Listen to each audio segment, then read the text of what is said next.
Words have power, power to inspire, power to comfort, and in rare cases, power to terrify. The most haunting words don't always come from ghost stories or horror movies. Sometimes they come from real-life monsters, killers whose actions shocked the world and whose words still send shivers down our spines. In this video, we're peeling back the curtain on 10 of the most chilling quotes ever spoken by notorious killers. Each quote tells a story, and behind every story lies unimaginable horror, cruelty, and sometimes a glimpse of their unfiltered, unapologetic evil. Number 1.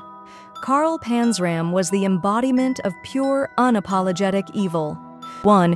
He spent most of his life in and out of prison, harboring an unrelenting hatred for humanity. Panzram's crimes were as varied as they were horrific. He confessed to burglaries, arson, and countless assaults, but what earned him infamy was his cold-blooded murder spree.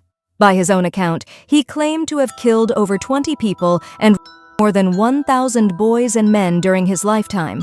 He carried out some of his murders aboard a stolen yacht, luring his victims with promises of work before ending their lives and tossing their bodies into the sea. His hatred knew no bounds, and he viewed life, his own and others, as utterly meaningless. But what truly cemented Panzram's place in the annals of infamy was his terrifying honesty. He never sought redemption and wore his crimes like a badge of honor. When asked about his feelings toward society, he once said, "I wish the human race had one neck so I could choke it." This chilling quote encapsulates the depth of his misanthropy and the sheer malice that fueled his actions. Even in prison, where he was eventually executed in 1930, Panzram remained defiant to the very end. When the executioner asked if he had any last words, Panzram sneered and spat, "Hurry it up, you Hoosier bastard! I could kill 10 men while you're fooling around." Panzram wasn't just a killer, he was a force of hatred, leaving a legacy that continues to terrify and bewilder those who study his life. 2. Jane Toppin, also known as Jolly Jane, appeared harmless enough. She worked as a nurse in the late 1800s, known for her cheerful demeanor and attentive care. But behind her friendly smile lurked a monster. Toppin used her position of trust to carry out some of the most disturbing murders of her time. She confessed to killing at least 31 people, often experimenting with different doses of morphine and atropine to see how her victims would react. For Toppin, it wasn't just about murder, it was about control, pleasure, and watching her victims suffer. She even admitted to climbing into bed with some of them as they died, relishing their last moments. When she was finally caught, Toppin revealed her true nature with one bone-chilling confession. "My ambition is to have killed more people, helpless people, than any man or woman who ever lived." This wasn't a fleeting thought or a heat-of-the-moment statement. It was her ultimate goal. Declared insane, Toppin was committed to a mental institution in 1902, where she spent the rest of her life. But her words, like her crimes, left a stain on history, proof that evil doesn't always wear a scowl. Sometimes, it smiles right at you. 3. Edmund Kemper, better known as the Co-Ed Killer, wasn't just another name in the annals of serial murderers. He was a terrifying combination of intelligence, physical intimidation, and unspeakable violence. Born in 1948, Kemper grew up in a deeply abusive household, with a mother who berated and humiliated him at every turn.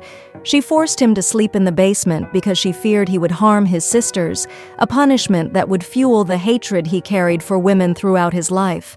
At just 15 years old, Kemper committed his first murders, killing both of his grandparents in cold blood. Declared legally insane, he was sent to a mental institution but was released at 21, deemed rehabilitated. The system would come to regret that decision. In the early 1970s, Kemper began his spree of terror, targeting young female hitchhikers in California.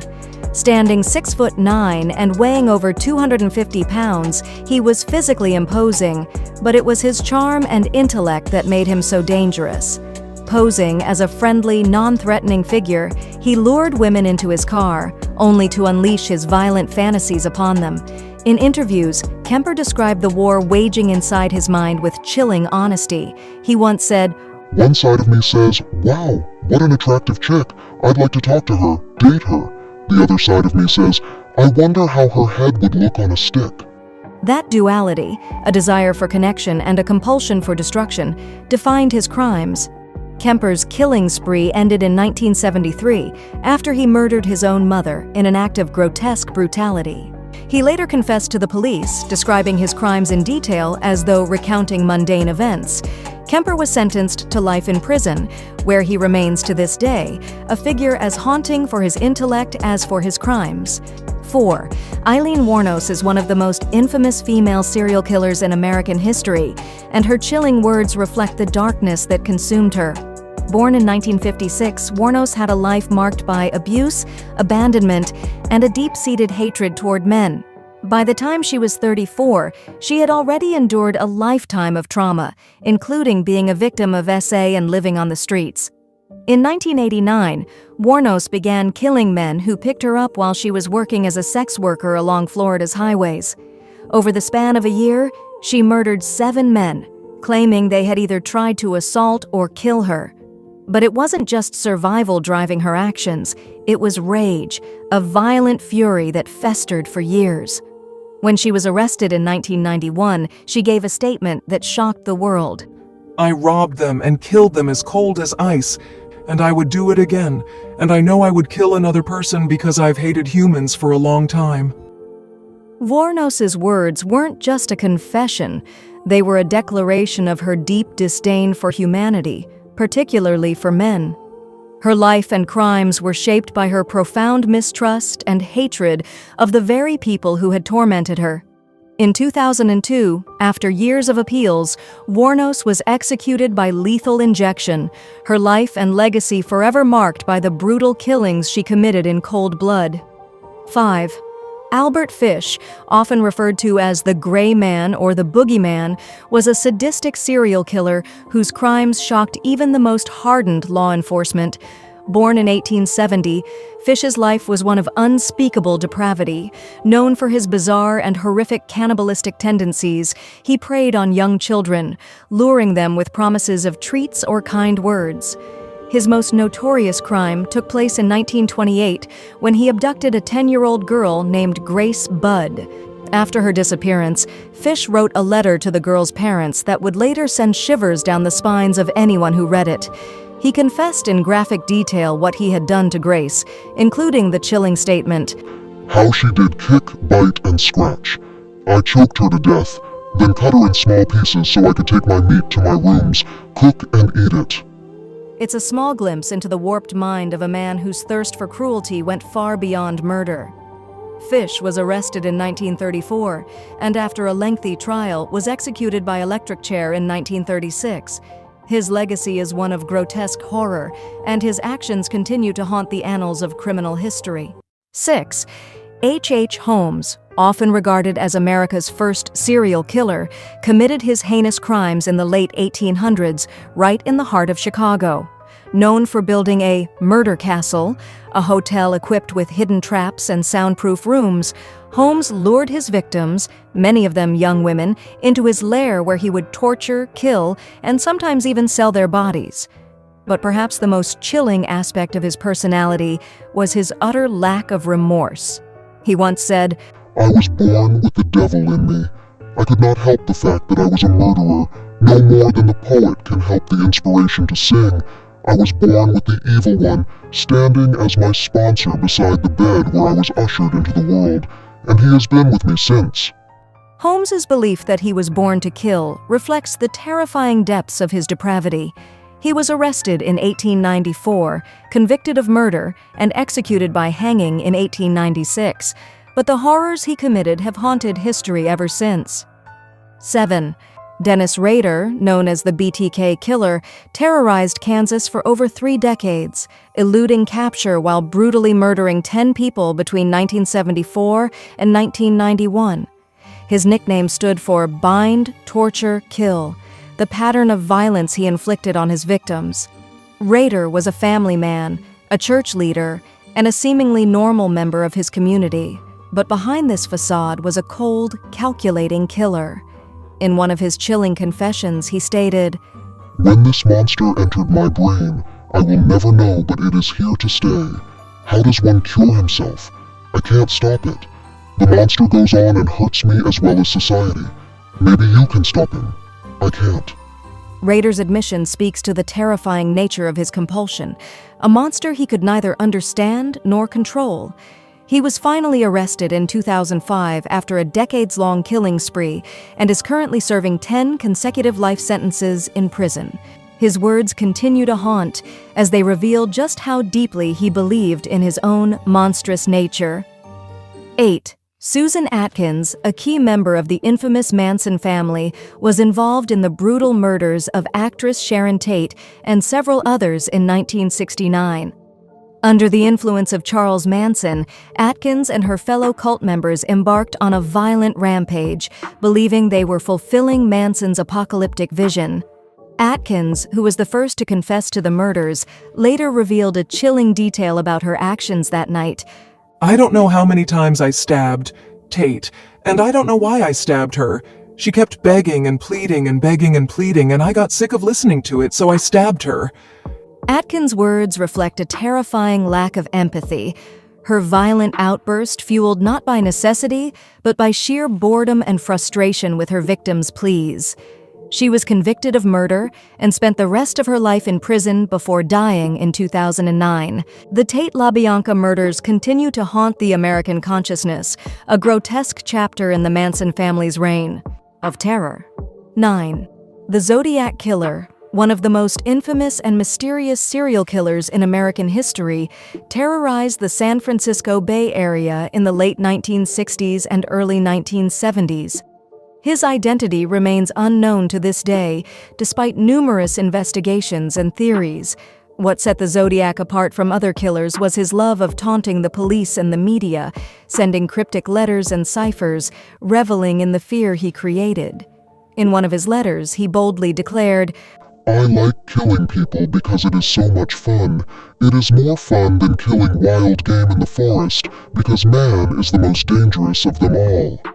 This chilling statement offers a disturbing glimpse into the mind of a killer who found joy in the destruction of human life. The Zodiac's killing spree claimed at least 5 victims, though he claimed to have killed many more. Despite decades of investigation, his true identity has never been confirmed, leaving behind an unsolved mystery that still haunts the public imagination. 10. Charles Manson, the leader of the so-called Manson family, remains one of the most notorious cult leaders in history. Charismatic and manipulative, Manson convinced his followers to commit a series of brutal murders in 1969, including the high-profile killings of actress Sharon Tate and others. Manson's ability to control and influence his followers, especially vulnerable young people, was nothing short of terrifying. Throughout his life, Manson frequently made grandiose and delusional statements about his supposed divinity. One such chilling declaration was, I am Jesus Christ. Whether you want to accept it or not, I don't care. Manson's belief in his own godlike status was central to his manipulation of his followers, many of whom saw him as a messianic figure. His quote reflects the dangerous arrogance that drove him to orchestrate the killings, believing himself to be a messiah guiding his followers into a violent revolution. Manson was arrested, convicted of murder, and spent the rest of his life in prison, where he died in 2017. His legacy is one of delusion, control, and bloodshed. And as we've seen with each of these chilling quotes, the words of infamous killers often reveal more than just their actions. They give us a glimpse into their minds, a window into the darkness that drove them to commit unspeakable acts. From the delusional self-proclamations of Charles Manson to the cold detachment of Ed Kemper, these killers not only left behind a trail of horror, but also left us with words that echo long after their crimes. Sometimes the most chilling part isn't the act itself, but the cold, calculated thoughts that precede it. Thank you so much for watching.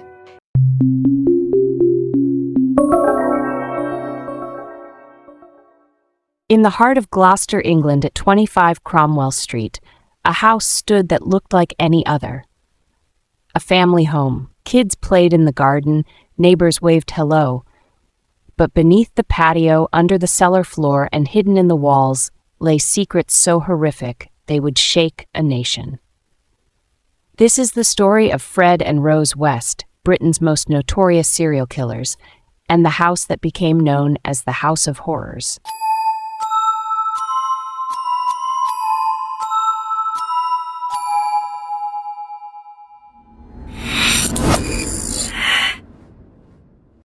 It began with a chance meeting at a Cheltenham bus stop in 1969.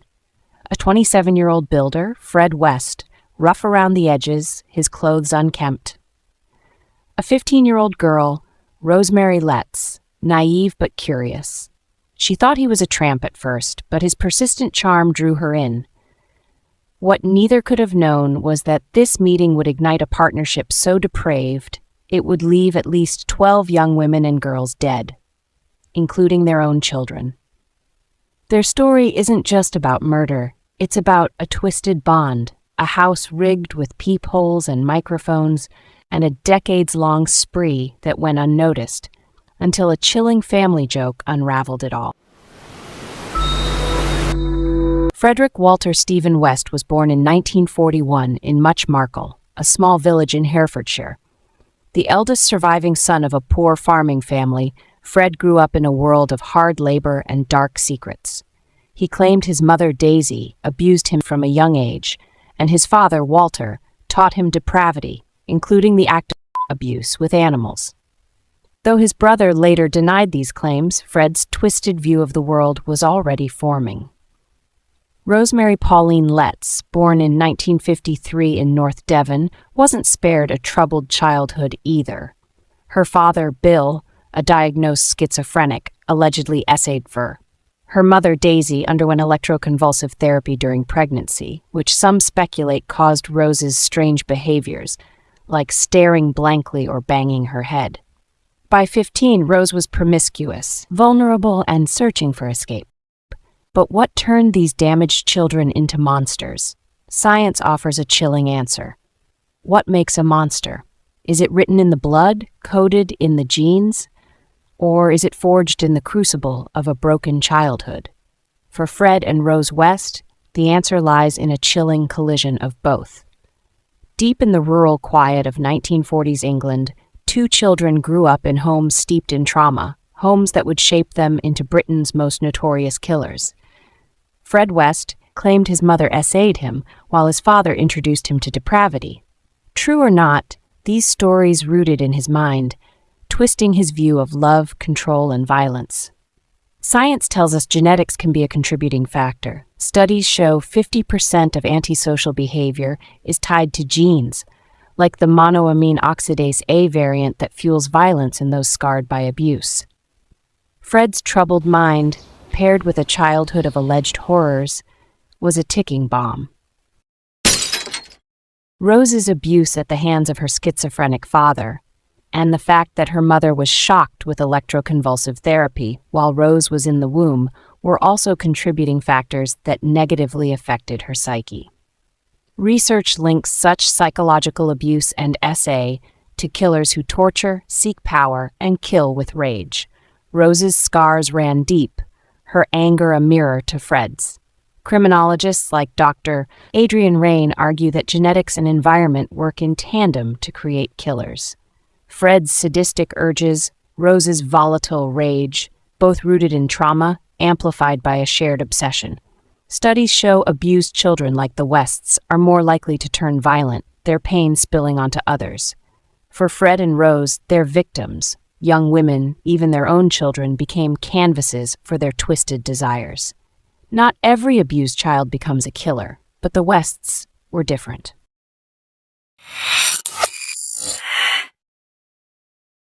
Their home at 25 Cromwell Street became a stage for their depravity, where abuse from their pasts fueled acts of unimaginable horror. As FBI profiler Jim Clemente once said, genetics loads the gun, personality aims it, and experiences pull the trigger. For Fred and Rose, all three were in perfect deadly alignment. Their story begs the question, were Fred and Rose West born to kill, or were they made? The truth, buried in their genes and their pain, may never fully be known. but the scars they left on their victims, their children, and a nation tell a story of evil that no science can fully explain.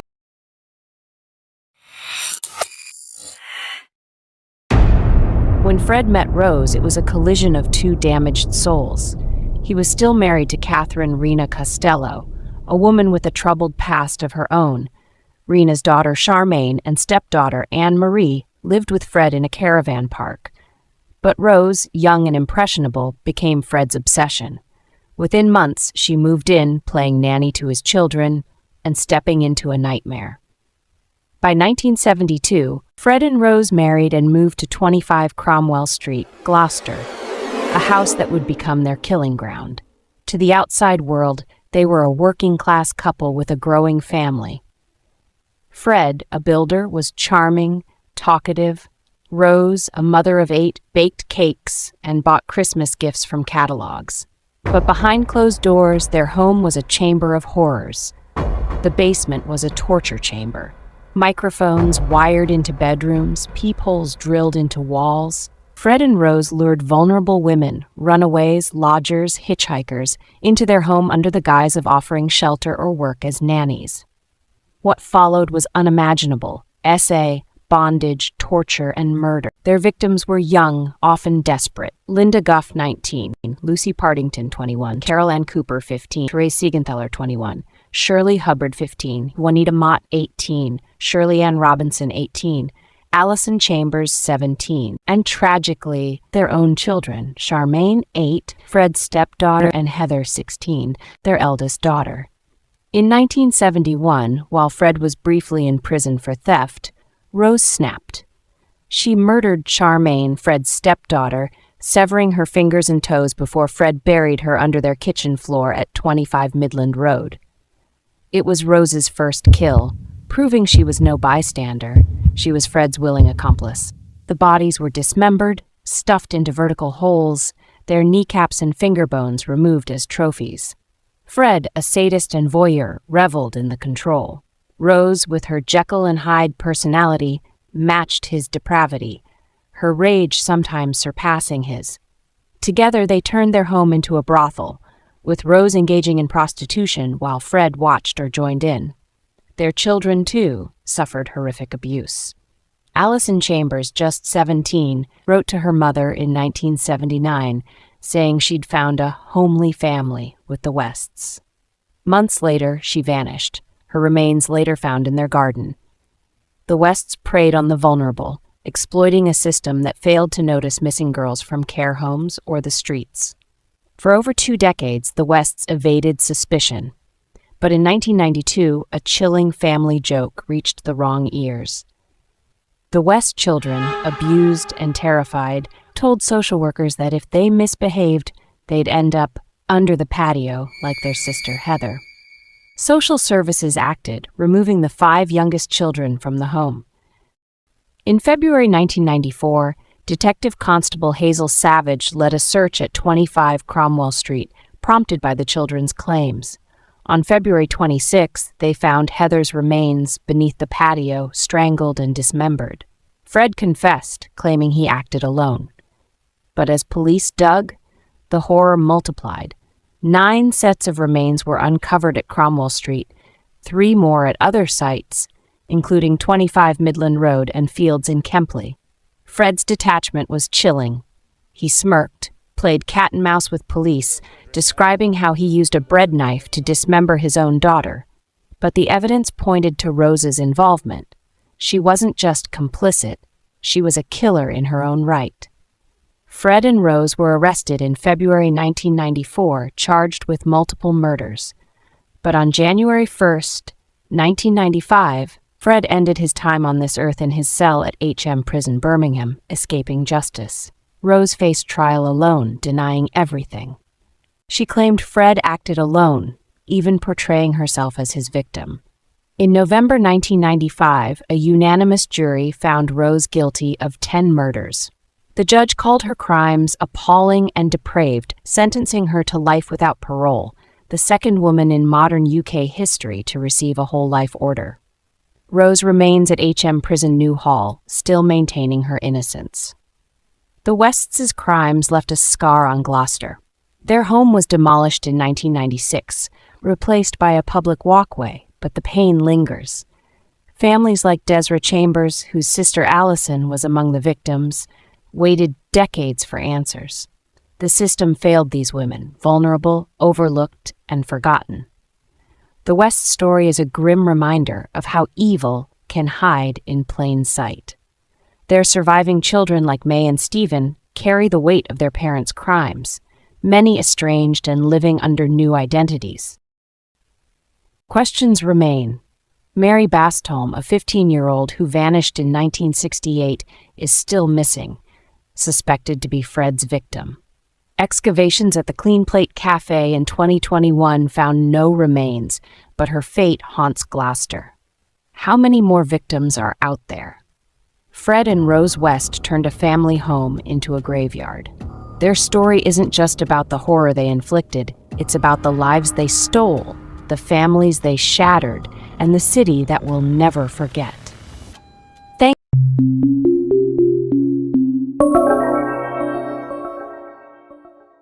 Imagine this.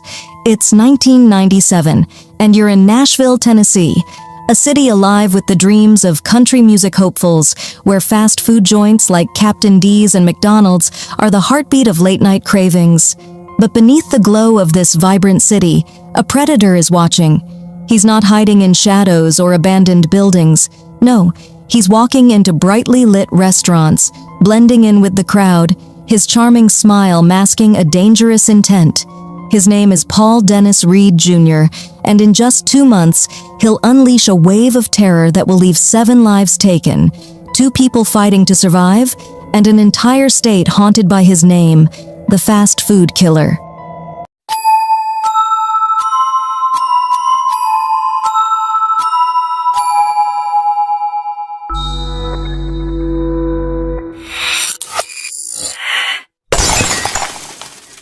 Sarah Jackson, a 16-year-old high school student with a bright future, was prepping for the breakfast rush.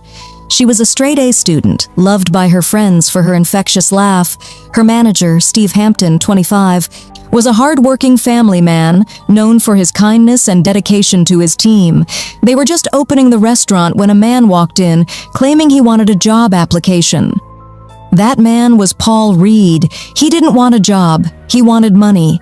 He forced Sarah and Steve into the restaurant's cooler, made them lie face down on the cold floor, and ended their lives with a weapon. The act was swift and heartless. When it was over, Reed emptied the cash register, taking even the loose change. 2 days later, he used that money to make a down payment on a car, as if nothing had happened. Sarah and Steve's absence was discovered hours later by a coworker. The community was in shock. Who could do something so cruel? Nashville police were on high alert. The crime scene was clean. No fingerprints, no clear motive beyond the robbery. But there was a clue. Steve Hampton's driver's license and a video rental card found discarded on Ellington Parkway miles away. And on those items, Paul Reed's fingerprints. 5 weeks later, on March 23, 1997, Reed struck again. This time, it was a McDonald's in Nashville's Hermitage neighborhood. Andrea Brown, 17, was a high school junior with dreams of becoming a teacher. Ronald Santiago, 27, was a dedicated employee, sending money home to his family. Robert Sewell, in his early 20s, was known for his sense of humor, always making his coworkers laugh. And Jose Antonio Ramirez Gonzalez, a hardworking immigrant, was just trying to build a better life. They were closing up for the night when Reed approached, weapon in hand. Reed herded them into the storeroom, demanding cash.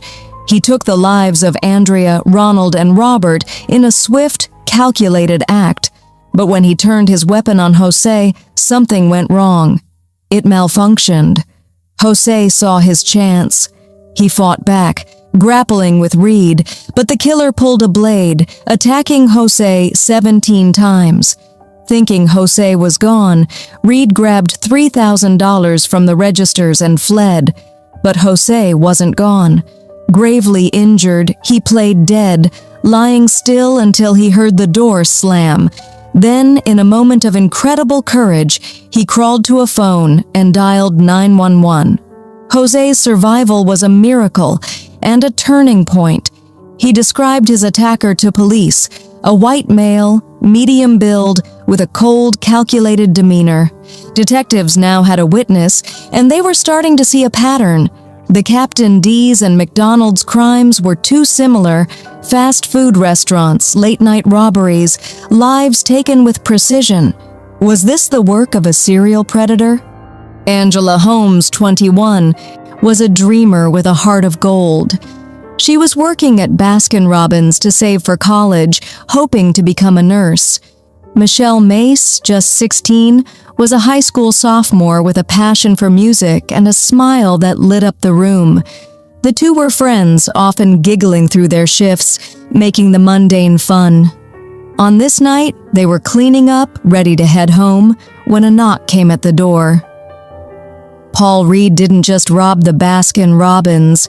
He forced Angela and Michelle into his car and drove them to Dunbar Cave State Park, a secluded spot outside Clarksville. There, in the darkness, he ended their lives in a brutal act, leaving them in the woods. The next morning, a park ranger found them, their futures stolen in an act of unimaginable cruelty. Clarksville, a town unaccustomed to such tragedy, was devastated.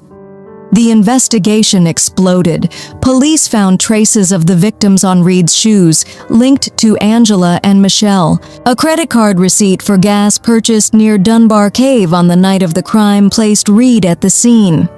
Witnesses reported seeing a car matching his at the park. The evidence was piling up, and Reed's name was now at the center of it all. Nashville and Clarksville police were now working together, convinced they had a serial predator. The Captain D's fingerprints, Jose's description from McDonald's, and the forensic evidence from Baskin-Robbins all pointed to Paul Reed. A search of his apartment uncovered stolen bank bags from the restaurants and financial records, showing he'd paid off a car lease right after the robberies. Reed, the charming drifter, was unraveling. On June 25, 1997, Reed was apprehended, but even as the cuffs went on, he was spinning a web of paranoia, claiming he was being framed by a government conspiracy.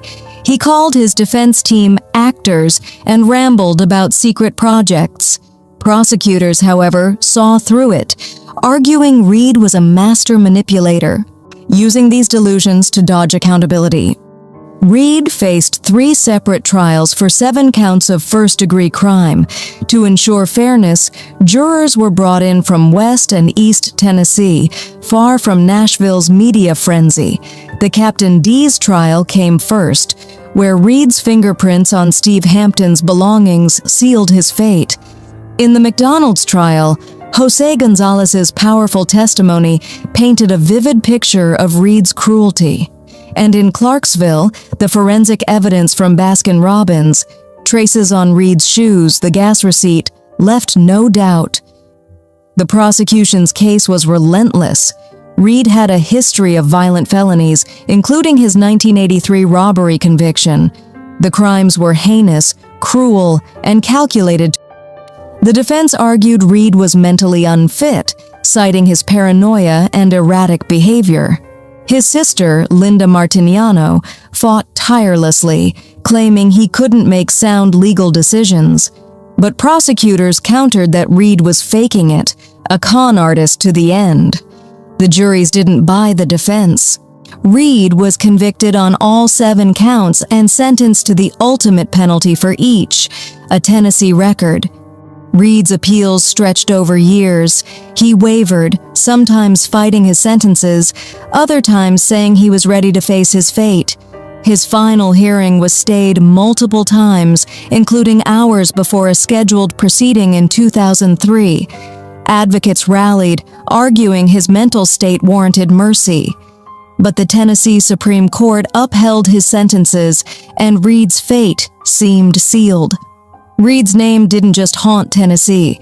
For a time, he was a prime suspect in the 1993 Browns chicken tragedy in Palatine, Illinois, where 7 lives were taken in a fast food robbery eerily similar to his crimes. Shoe prints and witness descriptions matched his profile.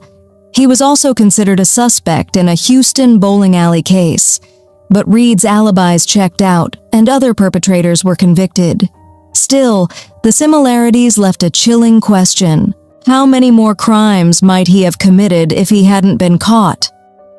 Paul Dennis Reed Jr. never faced his final penalty. On November 1, 2013, just days before his 56th birthday, he passed away in Nashville General Hospital from complications of pneumonia, heart failure, and respiratory issues. His passing brought no closure to the families of his victims. Sarah Jackson, Steve Hampton, Andrea Brown, Ronald Santiago, Robert Sewell, Angela Holmes, and Michelle Mace. Their names are etched in the hearts of those who loved them. Sarah's laughter, Steve's kindness, Andrea's dreams, Ronald's generosity, Robert's humor, Angela's compassion, Michelle's music. They were more than victims. They were people with futures stolen by a man who saw them as obstacles to his greed. Jose Gonzalez, the sole survivor, carried the scars of that night but found strength in his survival, testifying to ensure justice was served. The fast food killer's crimes changed Tennessee forever. Fast food chains implemented new safety measures, panic buttons, better lighting, no late-night shifts alone. Communities rallied, raising funds for the victims' families and pushing for stronger protections. But the pain lingers. For every life Reed took, he left behind a ripple of grief, a reminder that danger can hide in the most ordinary places. Their stories remind us to hold tight to those we love, to fight for justice, and to never let fear win. Paul Reed's reign of terror is over, but the light of his victims shines on.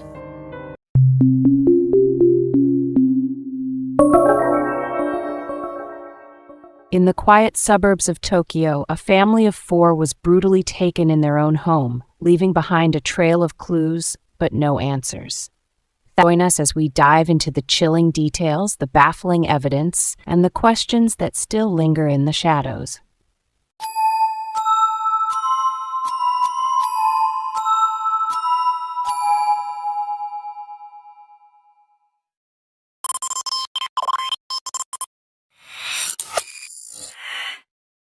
December 30th, 2000. In the tranquil Kamisoshigaya neighborhood of Setagaya, Tokyo, a family of 4 prepared for a quiet New Year's Eve. Mikio Miyazawa, his wife Yasuko, their daughter Nina, and their young son Rei had no idea that this would be their final night alive.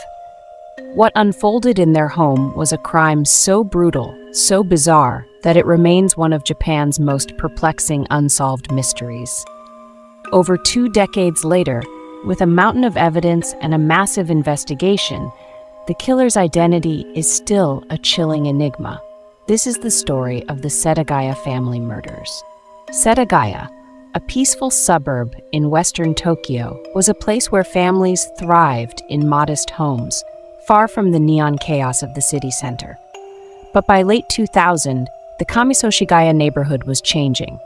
Soshigaya Park, a sprawling green space adjacent to the Miyazawa family's home, was expanding. The city offered substantial payments, sometimes exceeding 100 million yen, or nearly $1 million, to residents willing to relocate. Most of their neighbors had already left, leaving only 4 houses standing, including the Miyazawa's duplex, where Yasuko's mother, Haruko, lived next door. The Miyazawas, too, were reportedly planning to move after accepting a payment, but they would never get the chance. Mikio Miyazawa was a quiet, unassuming businessman. Yasuko was a devoted mother and educator, tutoring children in their home. Nina, their bright-eyed daughter, and Rei, their gentle son, filled the house with laughter. They were an ordinary family, living an ordinary life, until the night of December 30th, 2000, when an intruder slipped into their world.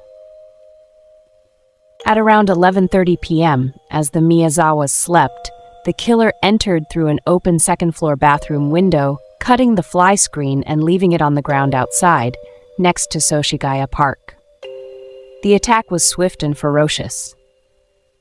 6-year-old Ray was the first to die, strangled in his bed. Mikio, alerted by the disturbance, rushed to confront the intruder, but was stabbed repeatedly with a sashimi knife, a slender blade that broke during the assault, leaving a fragment in his skull. Yasuko and Nina fought desperately, but the killer grabbed a kitchen knife from the home and stabbed them with such force that their bones were exposed. By midnight, the Miyazawa family was gone. But the killer didn't flee. Instead, he stayed in the house for hours, possibly as long as 10. He ate 4 cups of ice cream directly from the containers, biting chunks without a spoon. He drank barley tea from the fridge. He used the family's computer at 1:18 a.m., surfing the internet. He even used the toilet, leaving unflushed feces behind. He treated his own wounds with the family's first aid kit and sanitary napkins, leaving bloodstains that weren't the Miyazawa's. And then, bizarrely, he left a pile of belongings on the couch: a sashimi knife, a sweater, a jacket, a scarf, a hip bag, gloves, a hat, 2 handkerchiefs, and a pair of slur sneakers. It was as if he wanted to be known, but not caught. When Yasuko's mother, Haruko, discovered the bodies at 10:40 a.m., on December 31st, the Tokyo Metropolitan Police Department, TMPD, launched one of the largest investigations in Japanese history. Over 246,000 investigators have worked the case, collecting more than 12,500 pieces of evidence. Led by Chief Takeshi Tsuchida, the TMPD uncovered a treasure trove of clues. The killer's blood, found on towels and sanitary napkins, revealed he had type A blood and was likely injured during the attack. DNA analysis painted a unique picture. The killer was male, possibly mixed race, with a father of East Asian descent, likely Korean, given the haplogroup OM122 marker, common in 1 in 4 to 5 Koreans, and a mother with Southern European ancestry, possibly from the Mediterranean or Adriatic region. But this could trace back to a distant ancestor, not necessarily a fully European mother. The killer's belongings were equally telling. The sweater, one of only 130 sold, was traced to Kanagawa Prefecture, but police could only account for 12 buyers. The Schlesinger sneakers, size 27.5 centimeters, were manufactured in South Korea and not sold in Japan, suggesting they were imported or bought abroad. The hip bag contained sand from 2 locations: a skate park in Japan and, astonishingly, the Nevada desert near Edwards Air Force Base in California. Traces of bird droppings, zelkova, and willow leaves were found in the sweater's pocket, along with Drakkar Noir cologne on a handkerchief, a scent popular among skateboarders in the 1980s.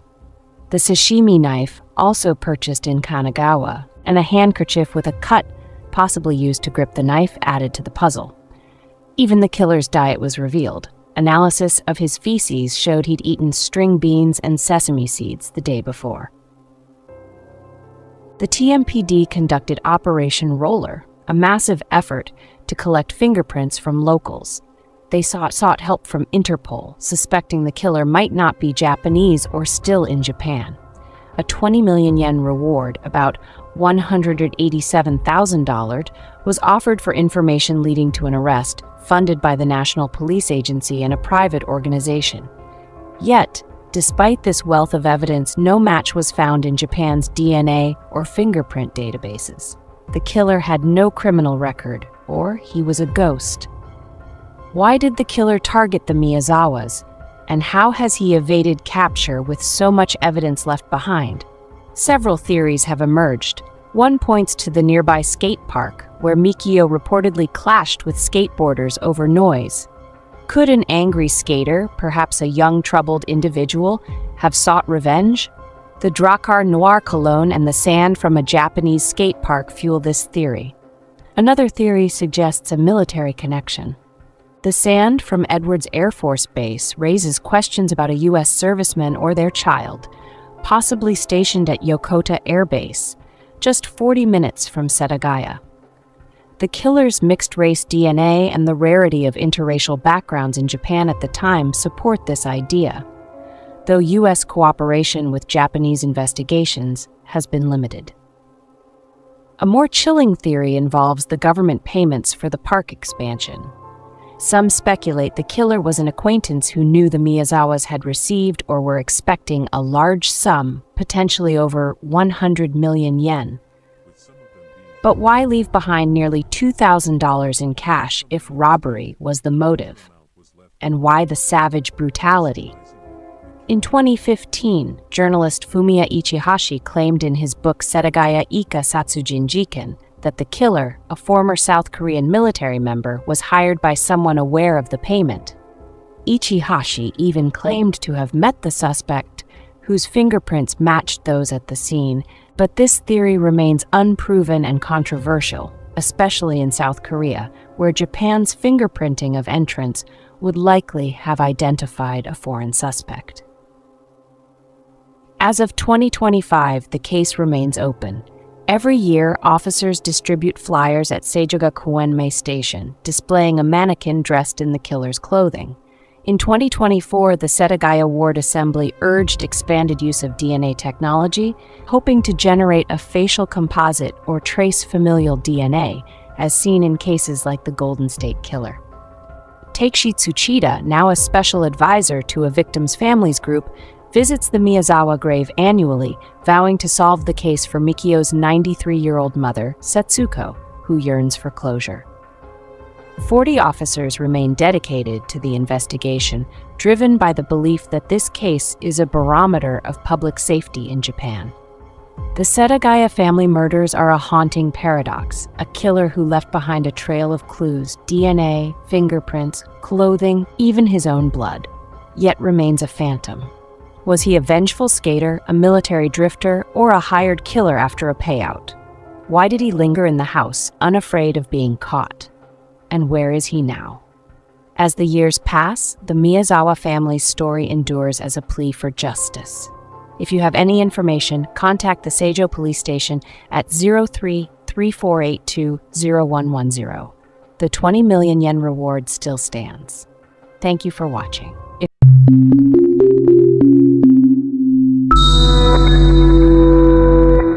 In the quiet town of Chilliwack, British Columbia, on April 6, 1955, a boy named Keith Hunter Jesperson was born into a world that would shape him into one of America's most chilling serial killers. Known as the Happy Face Killer, Jesperson's story is a descent into darkness, a tale of a troubled childhood, a fractured family life, and a reign of terror that claimed at least 8 lives across the United States. This is the story of a man who hid behind a smiley face, leaving a trail of devastation in his wake.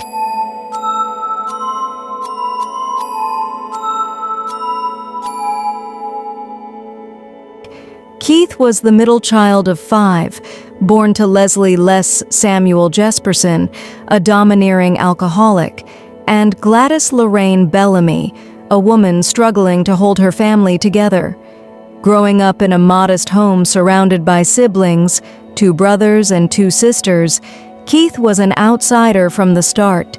His towering size, even as a child, made him a target for relentless bullying.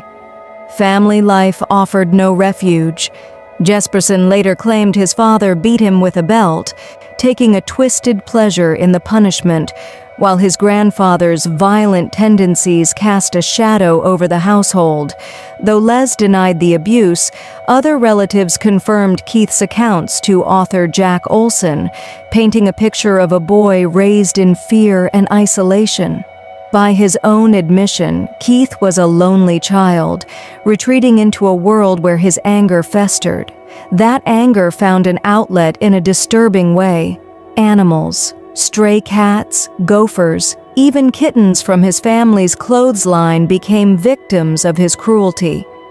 His daughter, Melissa Moore, would later recount a horrifying memory, watching her father hang kittens, laughing as they clawed at each other in desperation before he ended their lives.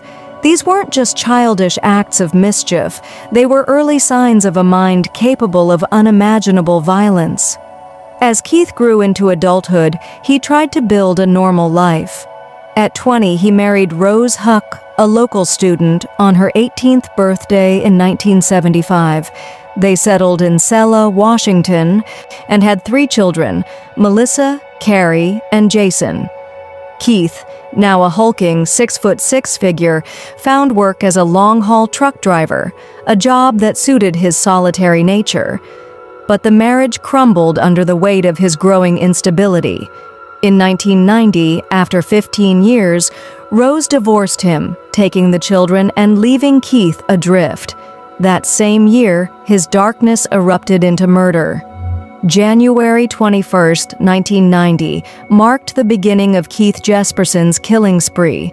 In a Portland, Oregon bar, he met 23-year-old Tanja Bennett. She was vulnerable, a woman with developmental disabilities, unaware of the danger sitting beside her. Keith lured her to his rental home, where an argument turned deadly. He beat her senseless, and strangled her to death. Her body was dumped near the Columbia River Gorge, left like discarded trash. But this murder took an unexpected turn.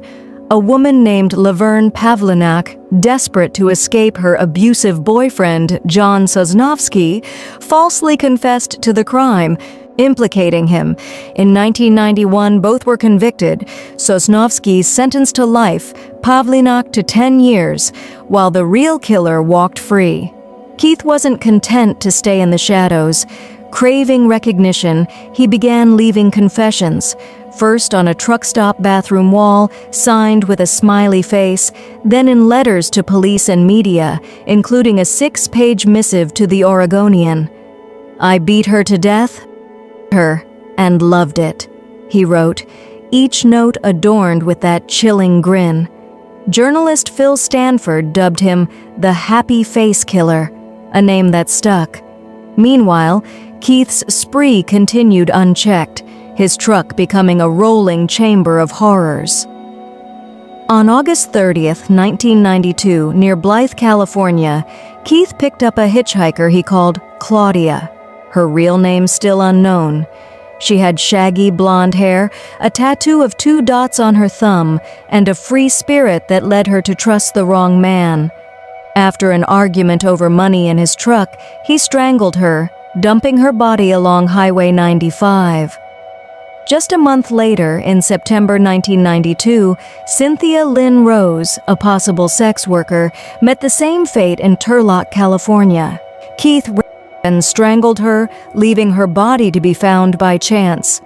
Then, in November, Lori Ann Pentland's life ended in Salem, Oregon. Another sex worker, she was strangled after crossing paths with the trucker, her body discarded like the others. The killings grew bolder. In June 1993, in Santanella, California, he murdered another unidentified woman he claimed was named Carla, or Cindy, strangling her in his cab.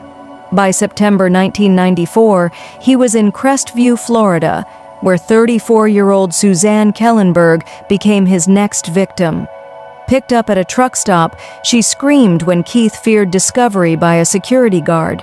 He silenced her with zip ties and a fist to her throat, leaving her remains along Interstate 10. In January 1995, Angela Subries, a 21-year-old he met in a bar, accepted a ride. When she used his credit card to make a call, Keith devised a gruesome plan, strapping her beneath his truck, her body disintegrating on the asphalt as he drove.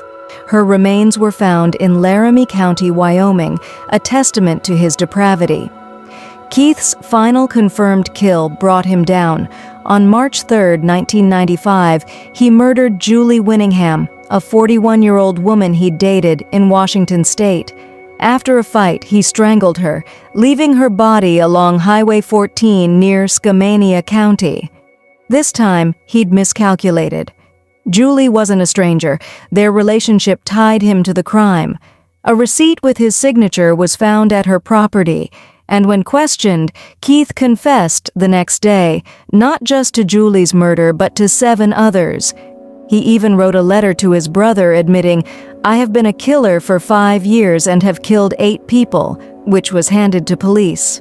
In custody, he revealed details only the killer could know, like the location of Tanja Bennett's purse, proving Pavlinak and Sosnovsky's innocence. They were released in 1996, after nearly 5 years behind bars. Keith Jesperson's trial was swift.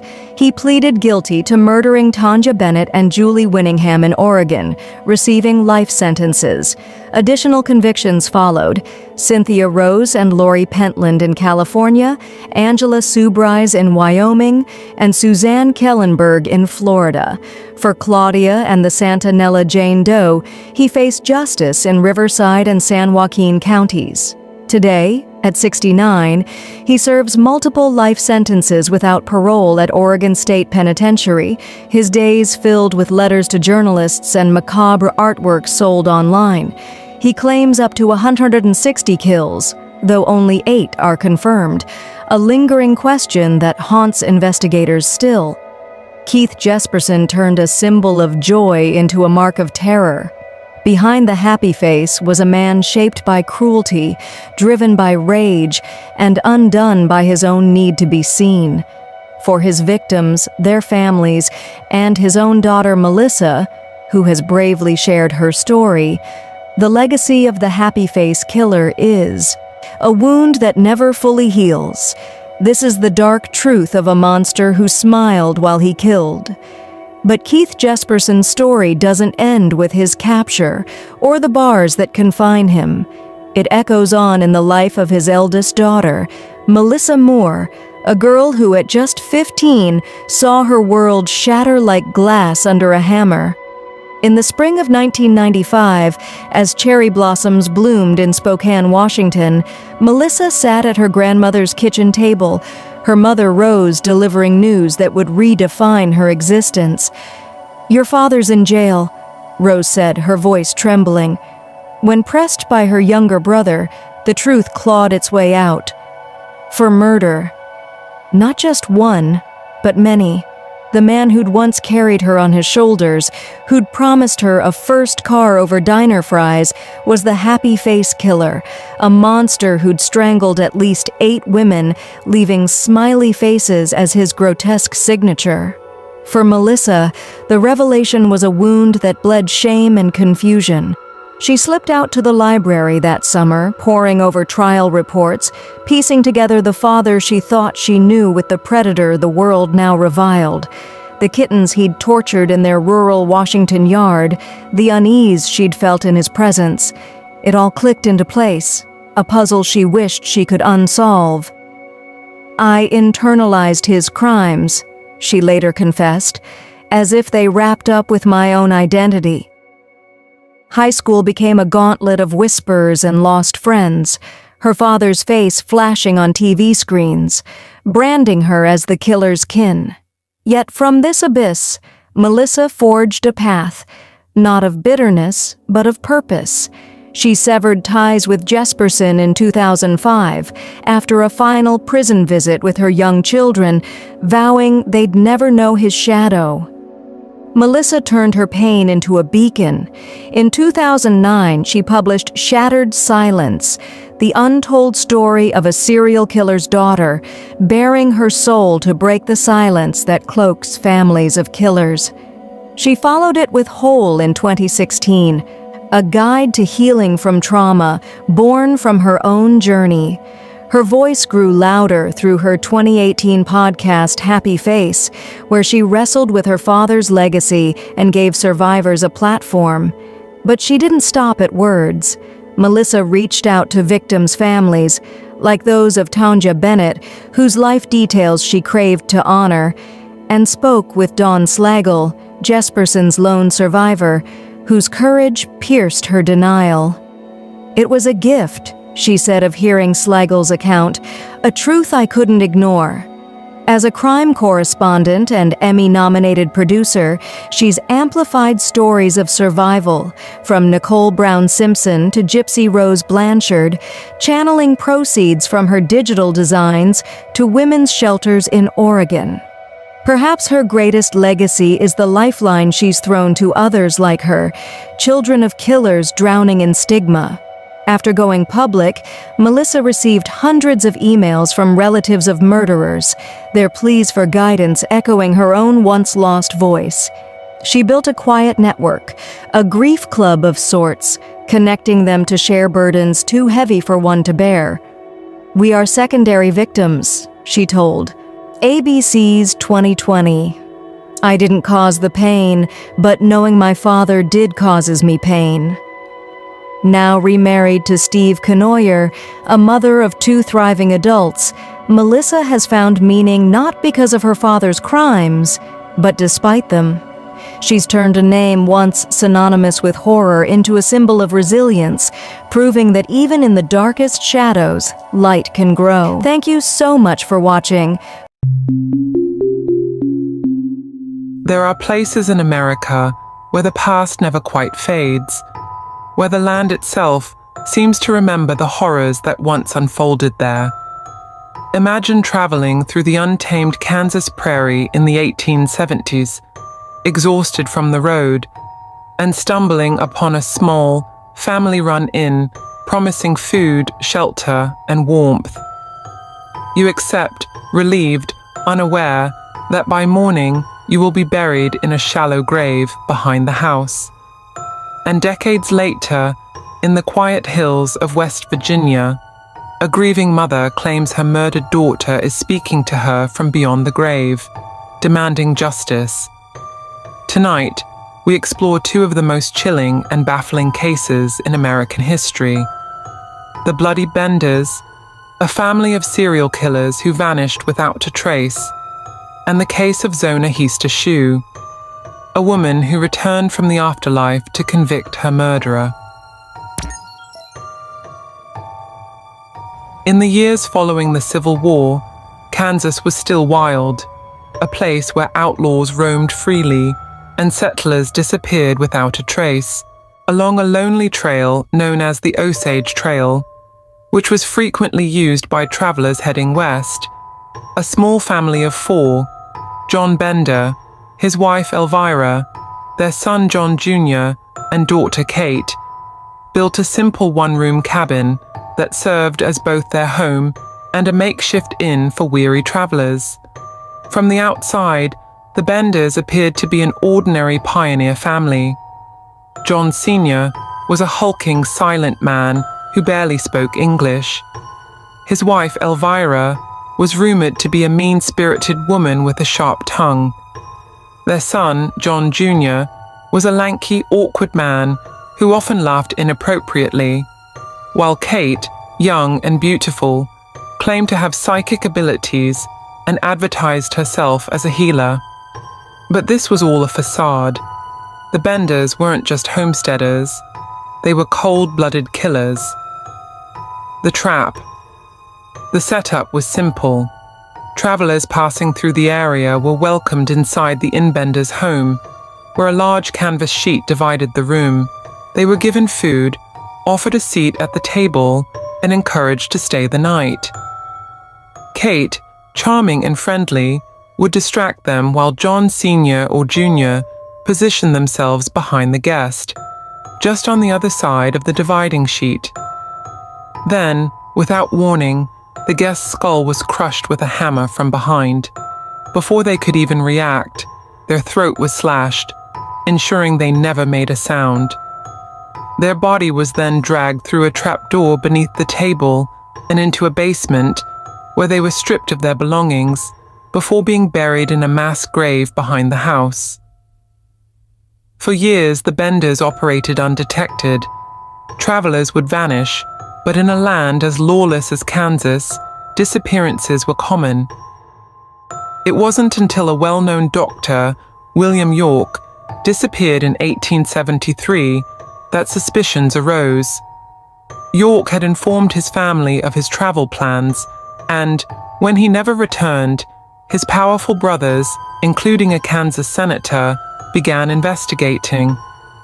When the Benders were questioned, they claimed to know nothing, but something about their demeanor was unsettling. As rumors spread, other locals became wary, and a search party formed. By the time authorities arrived at the Bender homestead, the family was gone. Inside the cabin, they found a horrific sight: bloodstains soaking through the floorboards, the infamous trapdoor leading to a blood-slicked basement. Behind the house, they discovered mass graves, the remains of at least a dozen victims, though some believed the true number could be much higher. The Benders had vanished, leaving behind no trace of where they had gone. Despite extensive manhunts and wild theories, some claimed they were executed by vigilantes, others that they had fled to different parts of the country. Their fate remains one of America's greatest unsolved mysteries. To this day, the land where the Bender cabin once stood is considered cursed. Locals claim to hear whispers in the wind, feel unseen eyes watching them, and see shadowy figures in the distance. The Benders may be long gone, but the horrors they left behind still linger. In the winter of 1897, in Greenbrier County, West Virginia, a woman named Zona Heaster Shue was found dead in her home. At just 23 years old, Zona's death came as a shock to the small, tight-knit community. Her husband, Erasmus Trout Shue, claimed he had come home from work to find her lifeless body at the bottom of the stairs. He wept, insisting it was a tragic accident. The local doctor, arriving hours later, found Trout already cradling Zona's head, refusing to let anyone get near her. When the doctor attempted an examination, Trout erupted in grief, insisting that his wife had simply died of a weak heart. His behavior was strange, but without clear evidence of foul play, Zona's death was ruled an accident, and she was quickly buried. That should have been the end of it, but the case was far from over. The ghostly visit. Zona's mother, Mary Jane Heaster, never believed the story. She was convinced that Trout had murdered her daughter. Then, according to her, something strange happened. Zona came back. Mary Jane claimed that over 4 nights, Zona's ghost appeared to her, revealing that Trout had strangled her in a fit of rage, snapping her neck. The ghost even described how it happened, demonstrating how her neck had been broken. Disturbed by these visions, Mary Jane demanded that authorities exhume Zona's body. Perhaps most shockingly, when the autopsy was performed, it confirmed everything the ghost had allegedly said. Zona's neck had been fractured, her windpipe crushed. Justice from the grave. With this new evidence, Trout Shue was arrested. As investigators dug deeper, they learned that he had been married twice before. His first wife had left him, accusing him of abuse, and his second wife had died under mysterious circumstances. It was clear Trout Shue was a dangerous man. At his trial, Mary Jane's testimony about the ghostly visitation was even admitted as evidence, an unprecedented moment in legal history. Despite his protests, Trout was found guilty and sentenced to life in prison, where he died a few years later.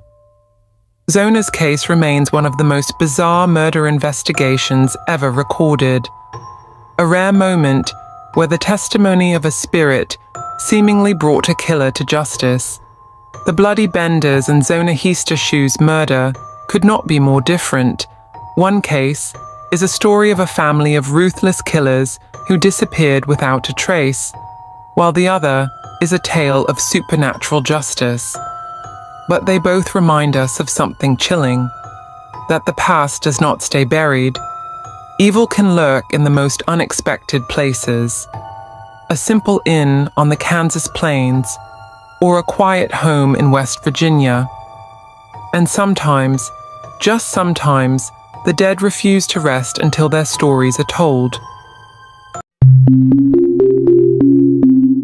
In the picturesque and remote Sierra Nevada town of Keddie, California, nestled among towering pines, a crime unfolded in 1981 that would shock the nation. What happened inside Cabin 28 on the night of April 11th remains one of the most haunting mysteries in American history. This is the story of the Ketty Cabin murders, a case so brutal and perplexing that it continues to baffle investigators and captivate true crime enthusiasts to this day. It was a quiet Saturday evening. Glenna Sue Sharp, a 36-year-old mother of 5, was at home in Cabin 28 with her teenage daughter Sheila, her sons, 15-year-old John and 12-year-old Rick, and Rick's friend, 12-year-old Justin Smart. The family had moved to Ketty only a year prior, seeking a fresh start after Sue's divorce. But instead of finding peace, Sue and her children became the center of a horrific tragedy. Sheila Sharp, the eldest daughter, had been staying the night at a neighbor's house. When she returned to her family's cabin on the morning of April 12th, she discovered a scene straight out of a nightmare. The living room was covered in blood.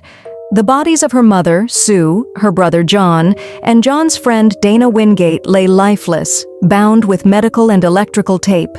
They had been bludgeoned and stabbed repeatedly. The brutality was so extreme that investigators struggled to determine the exact sequence of events, but the horror didn't end there. 12-year-old Tina Sharp was missing. A search for the young girl was launched immediately, but days turned into weeks, and weeks turned into years with no sign of her. The question of what happened to Tina added an even darker layer to an already chilling case. Then, 3 years later, in 1984, a human skull and part of a mandible were discovered at Camp 18, a desolate area near Feather Falls, roughly 50 miles from Ketty. Forensic analysis confirmed the remains belonged to Tina.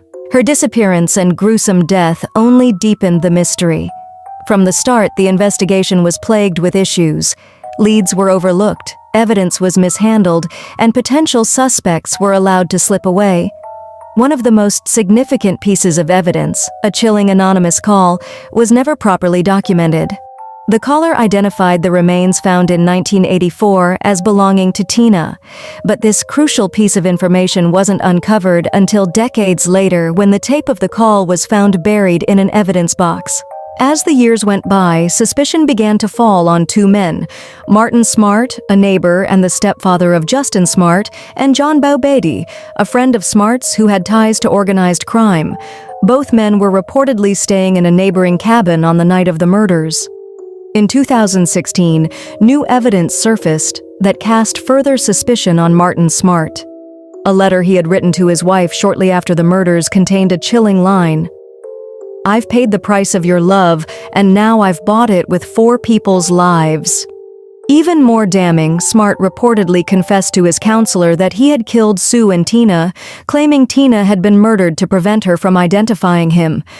Despite these statements, Smart was never formally charged and passed away in 2000.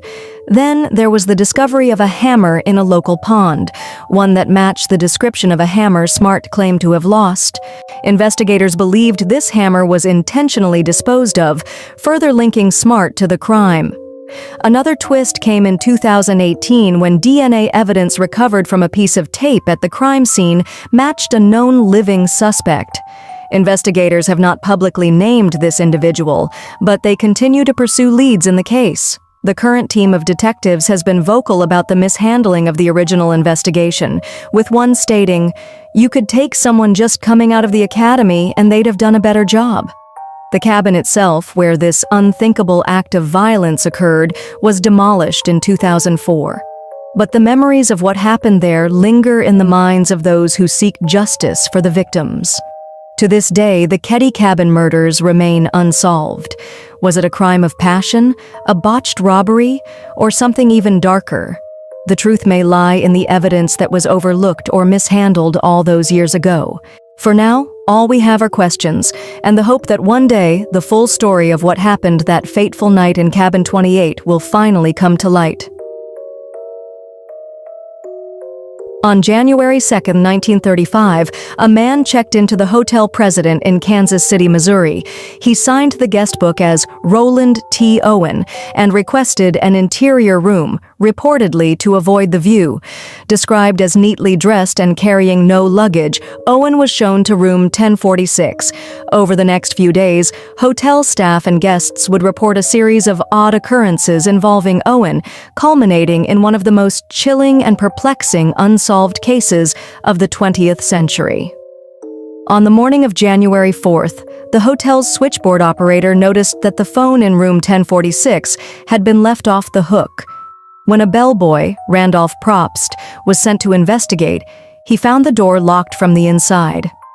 After several attempts, Probst finally gained entry, discovering Owen sitting in a chair, seemingly dazed in the dimly lit room. The phone was off the hook on the floor. A few hours later, the same issue occurred. This time, when staff entered, they were horrified by what they found. Owen was lying on the bed, bound at the wrists, ankles, and neck with a cord. Blood stained the walls, bed, and even the ceiling. His body bore multiple stab wounds to the chest, one of which had punctured his lung. He also suffered severe head trauma from repeated blows, leaving a skull fracture. Despite his horrific injuries, Owen was still alive. Dr. Harold Flanders of Kansas City General Hospital was called to the scene. After cutting the cords that bound Owen, he asked, "Who did this to you?" Incredibly, Owen replied, "Nobody." When asked if he had attempted to kill himself, Owen said no, but quickly lost consciousness. He was rushed to the hospital but died shortly after midnight on January 5th. Police immediately launched an investigation, starting with the room itself. Oddly, there were no personal belongings. The closet and drawers were empty, and even the soap, shampoo, and towels provided by the hotel were missing. The only clothing item found was the tag from a New Jersey-made necktie. There were also strange clues: a broken glass in the sink, a safety pin, a hairpin, an unsmoked cigarette, and a bottle of diluted sulfuric acid. Detectives discovered 4 fingerprints on the room's phone, small enough to suggest they belonged to a woman. The case was officially ruled a homicide due to the nature of Owen's injuries and the lack of any weapon in the room.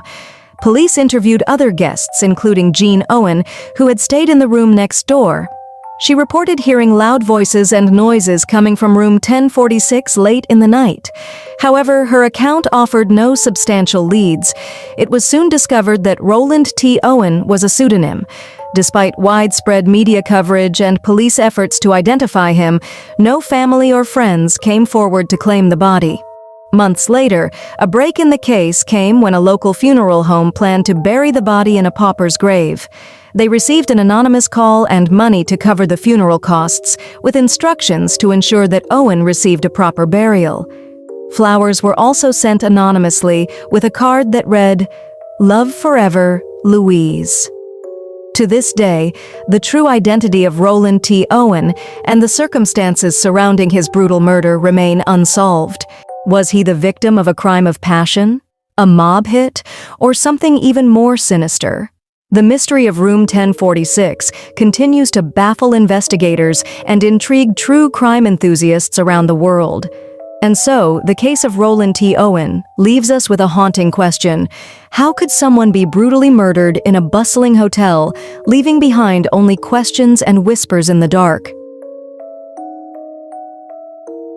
In the quiet town of Eufaula, Oklahoma, the Jamison family, Bobby, 44, his wife, Sherilyn, 40, and their 6-year-old daughter, Madison, sought a fresh start. They dreamed of purchasing a 40-acre plot near Red Oak, about 30 miles away, envisioning a new chapter in their lives. On October 8, 2009, the family embarked on a trip to explore this potential new homestead. Home surveillance footage from that day revealed the couple making several silent trips between their house and their vehicle, methodically packing their belongings. Their movements appeared trance-like, and at one point, Sherilyn was seen placing a brown briefcase into the truck, a briefcase that has never been recovered. Days later, their abandoned pickup truck was discovered in Latimer County, a short distance south of Kinta. Inside the truck were the family's ID cards, wallets, mobile phones, a GPS system, and approximately $32,000 in cash. Their loyal dog, Maisie, was also found inside, malnourished but alive. The presence of such a large sum of money, along with their personal belongings, deepened the mystery. The search for the Jamisons continued for years without significant leads. Then, in November 2013, hunters stumbled upon skeletal remains of 2 adults and 1 child in a remote area of Latimer County, less than 3 miles from where the family's truck had been abandoned. Due to the advanced state of decomposition, it wasn't until July 3, 2014, that the remains were positively identified as those of Bobby, Sherilyn, and Madison Jamison. Unfortunately, the cause of death could not be determined. Several theories have emerged over the years. Some speculated that the Jamisons had faked their own deaths or entered witness protection. Others believed they were murdered or had died by groups. Adding to the intrigue, it was revealed that Bobby had been involved in a bitter lawsuit with his father, Bob Dean Jamison, alleging threats and violence. However, police do not believe Bob Dean Jamison was involved in the family's disappearance. Another theory suggested that the Jamisons were involved in drug activity, given the large amount of cash found and their reported strange behavior before their disappearance. The family had also confided in their local pastor about seeing spirits in their home, and Bobby had allegedly been reading from the Satanic Bible, leading some to consider more supernatural explanations.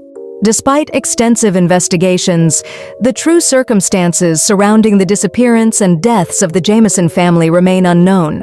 Their story continues to be a haunting mystery, leaving many questions unanswered.